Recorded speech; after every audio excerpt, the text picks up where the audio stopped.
एक बार फिर से स्वागत है आप सभी का। आज हम चर्चा करेंगे क्रैश कोर्स सीरीज का सेट नंबर 2 की। सेट नंबर 2 की अगर हम चर्चा करेंगे और आज महत्वपूर्ण प्रश्नों को लेकर चलना है जो कि बोर्ड एग्जाम में आप लोग का फिजिक्स में एक लल्लन टॉप प्रश्नोत्तरी की सीरीज में बना रहा हूं, तो वो आपके लिए बस इसको आप मैंने कह दिया है कि आप बस इसको क्या कीजिए, यदि आप कुछ नहीं पढ़े हो तो बस इन प्रश्नों को अच्छे से पढ़ लीजिए। भाई साहब आपका मैं कम से कम 50 नंबर की मैं गारंटी ले रहा हूँ, कम से कम 50 नंबर की मैं गारंटी ले रहा हूँ। सभी प्रश्न में से आपके आएंगे। आज हम चर्चा करेंगे गॉस की प्रमेय क्या होती है, सीधे धारावाही चालकता का उत्पन्न क्षेत्र की तीव्रता क्या होती है, फिर वैद्युत द्विध्रुव की अक्षीय एवं निरक्षीय स्थिति का उत्पन्न किसी बिंदु पर उत्पन्न वैद्युत विभव क्या होता है। फिर आगे एक और प्रश्न है आपका, गोली चालक की धारिता एक समान विद्युत क्षेत्र में रखे द्विध्रुव पर लगने वाले बल युग्म का आघूर्ण। इतने सारे प्रश्नों की चर्चा करेंगे आज हम बहुत ही कम समय में एकदम बेहतरीन तरीके से। तो आइए हम सबसे पहले चर्चा करें कि गॉस की प्रमेय क्या होती है। इसको लिख लीजिएगा कि छपेगा जरूर। गॉस ने क्या कह दिया, गॉस भाई साहब ने एक बात कह दी कि किसी बंद पृष्ठ से होकर गुजरने वाला कुल वैद्युत फ्लक्स, किसी बंद पृष्ठ से होकर गुजरने वाला कुल वैद्युत फ्लक्स उस बंद पृष्ठ से बद्ध कुल आवेश का 1/ε0 गुना होता है। यह जो आपका गॉस की प्रमेय कुल वैद्युत फ्लक्स कुल आवेश के 1/ε0 गुना होता है। ये ऐसा हो, एक गॉस की प्रमेय। अगर इसके डेरिवेशन की बात किया जाए, कह दे कि नहीं भाई इसका डेरिवेशन क्या होता है, तो इसका डेरिवेशन देख लेते हैं। पहली बात, इसके डेरिवेशन से पहले एक बात ये जानिएगा कि कोई आवेश होता है वह आपका वैद्युत क्षेत्र उत्पन्न करता है। ठीक, अगर वह वैद्युत क्षेत्र किसी आपके पृष्ठ से होकर गुजरे तो आपका वैद्युत फ्लक्स कहा जाता है। इतनी बात आपको क्लियर होनी चाहिए। दूसरी बात यह है कि कोई आवेश है, कोई बिंदु आवेश है, मान लेते बिंदु आवेश यदि Q है तो वह अगर r दूरी पर वही आपका वैद्युत क्षेत्र उत्पन्न कर रहा है तो r दूरी पर उत्पन्न वैद्युत क्षेत्र E = होगा आपका 1/4πε0 Q/r²। ये इतना आपको एकदम अच्छे से जान लेना है। ये ऐसा होता है। ओके, अब हम इनके प्रमेय के निरूपण की बात कर लेते हैं। मान लेते हैं कि जो गॉसियन पृष्ठ होता है, गॉसियन पृष्ठ को मतलब कि जो आपका ये जो गॉसियन पृष्ठ होता है आपका काल्पनिक पृष्ठ होता है।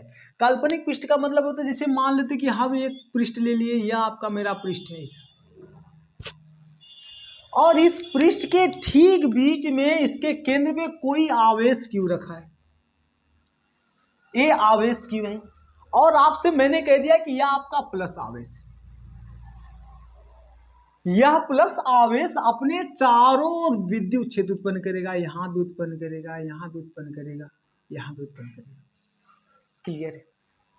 मान लेते हैं कि इसकी जो त्रिज्या है, ये जो आपका पृष्ठ लिया मैंने, गोलीय पृष्ठ लिया है, इसकी त्रिज्या आपकी r है। क्लियर है। और मान लेते कि यहां पे हम छोटा सा क्षेत्रफल अवयव ले लिए हैं और यह छोटा सा क्षेत्रफल अवयव है मेरा dA। ये छोटा सा क्षेत्रफल अवयव d। इतनी बात क्लियर है। छोटा सा क्षेत्रफल अवयव मैंने क्या ले लिया, dA ले लिया। एक बात और, आप लोग जो वैद्युत फ्लक्स की परिभाषा है, वैद्युत फ्लक्स क्या बोलता है, किसी क्षेत्र से होकर गुजरने वाला जो वैद्युत फ्लक्स होता है, क्या होता है भाई आपका, phi = EA cos theta. Phi = EA cos theta. अब यहाँ पे जो छोटा सा क्षेत्रफल है, यह छोटा सा क्षेत्रफल अवयव है, अगर हम सदिश निकालना चाहें, ठीक है, सदिश निकालना चाहे तो यह जो सदिश है यह आपका इसका सदिश क्षेत्रफल सदिश ऐसे जाएगा और यह जो वैद्युत क्षेत्र है, ये आपका आवेश, ये जो वैद्युत क्षेत्र उत्पन्न कर रहा है भाई साहब, यह ऐसे जा रहा है। मतलब E की जो इस आवेश के कारण, ये जो आवेश प्लस Q है, इसके कारण जो वैद्युत क्षेत्र है वैद्युत क्षेत्र भी इसी डायरेक्शन में है। और यह जो मैंने छोटा सा क्षेत्रफल अवयव लिया है dA, इसका यदि हम क्षेत्रफल सदिश निकालेंगे तो ये भी इसी डायरेक्शन में, दोनों एक ही डायरेक्शन में। इन दोनों के बीच का जो कोण थीटा बराबर कितना हो जाएगा, 0। क्लियर है? इस बात को नोटिस कीजिएगा, मैं क्या पढ़ा रहा हूं, औरों ने क्या पढ़ाया है, मैं क्या पढ़ा रहा हूं आपको, है ना। इस बात को नोटिस कीजिए। दूसरी बात यह है कि यह छोटा सा क्षेत्रफल है, इस छोटे से क्षेत्रफल अवयव से गुजरने वाला जो वैद्युत फ्लक्स होगा वो भी इतना सा होगा, इतना सा। तो मान लेते हैं कि यह आपका छोटा सा क्षेत्रफल है भाई साहब, डी फाई ई। इस छोटे से क्षेत्रफल से होकर गुजरने वाला जो वैद्युत फ्लक्स आपका डी फाई ई क्या बोलेगा, डी फाई ई बोलेगा आपका ई डी ए कास 0। क्लियर है? तो यह आपका निकल के आ रहा है D phi E equal to E D A, यह नंबर फर्स्ट। क्लियर है? क्लियर है? क्लियर है? कोई दिक्कत? कोई दिक्कत नहीं है। अच्छा, हम चाह रहे हैं यहां पे तो छोटा सा मैंने ले लिया, हम छोटा सा क्षेत्रफल अवयव यहां भी लेना चाहते हैं, ये ऐसे लेना चाहते हैं, ठीक इतनी ही दूरी पर। इसका क्षेत्रफल सदिश ऐसे जाएगा dA, और इसका जो वैद्युत क्षेत्र ऐसे जाएगा, ये भी इसी दिशा में जाएगा, ये भी इसी दिशा में जाएगा। तो इस छोटे से क्षेत्रफल अवयव से होकर गुजरने वाला कुल वैद्युत flux D phi E equal to E D A cos 0, ये भी हो जाएगा। अगर मैं यहां लूं, यहां भी वही स्थिति आएगी, अगर मैं यहां लूं तो यहां भी वही स्थिति आएगी, आएगी कि नहीं आएगी? आएगी। अगर मैं यहां ले लूं तो यहां भी वही स्थिति आएगी। क्लियर है? Okay, any problem? No problem. तो यदि ऐसे में छोटे छोटे छोटे छोटे छोटे छोटे छोटे छोटे इस पूरे संपूर्ण पृष्ठ पर, संपूर्ण गोले पे यदि मैं छोटा छोटा छोटा छोटा छोटा छोटा मैं कर दूं इनको, तो इन सब पे, इन छोटे छोटे भागों पे ये जो आपका वैद्युत फ्लक्स आएगा यह आपका ईडीए आएगा। क्लियर है? और यदि मैं इन सबको जोड़ दूं तो, यदि मैं इन सबको जोड़ दूंगा, इस पूरे संपूर्ण गोले का उत्पन्न क्षेत्र आ जाएगा। अब इनको जोड़ने, इनको कैसे जोड़ेंगे? मैंने आपको 20 बार कहा है कि यदि कोई आपका स्टिक है, इस स्टिक को आप छोटे छोटे छोटे छोटे भागों में कर दो, बराबर भागों में, और इन बराबर भागों को कर दो समाकलन। इन बराबर भागों को क्या कर दो? समाकलन। समाकलन का मतलब इंटीग्रेशन। जब समाकलन कर दोगे तो समाकलन करने का सीधा मतलब होता है कि आपस में क्या होते हैं? जुड़ गए। हो जाएगा integration of D phi E equal to integration of E D ए।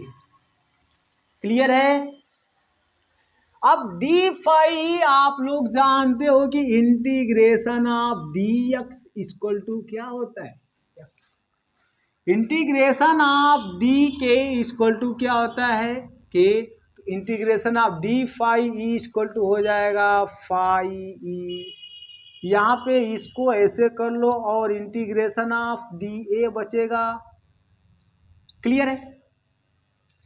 तो हो जाएगा D phi E, sorry phi E equal to E into A. Any problem? अब प्रॉब्लम ये है, प्रॉब्लम ये है कि मैंने आपसे ये कहा कि यह जो आवेश Q है यह r दूरी पर कितना क्षेत्र उत्पन्न करेगा? यह उत्पन्न करेगा भाई आपका 1/4 pi, 1/4 pi epsilon 0 into Q by R square. Clear है? दूसरी बात ए क्या है बेटे? ए क्या है? ए जो गोला है, इस गोले का क्या बेटा? क्षेत्रफल है। जब क्षेत्रफल है मेरे साथी, जब क्षेत्रफल है मेरे भाई, है ना, तो जब क्षेत्रफल है तो इस सूर्य का मान क्या हो जाएगा? इसका मान हो जाएगा गोले का क्षेत्रफल 4πr²। रख देते हैं तो हो जाएगा भैया 4πr²। काटो पीटो, ई कटा इससे, ई कटा इससे, क्या हो जाएगा भाई आपका 5e = Q/r²। लो भैया ओम्फो, ये टॉपिक खत्म। का है ओ भाई, सॉरी एप्सिलॉन 0, यही ना भाई गॉस की प्रमेय, तो यही ना है, गॉस की प्रमेय यही है।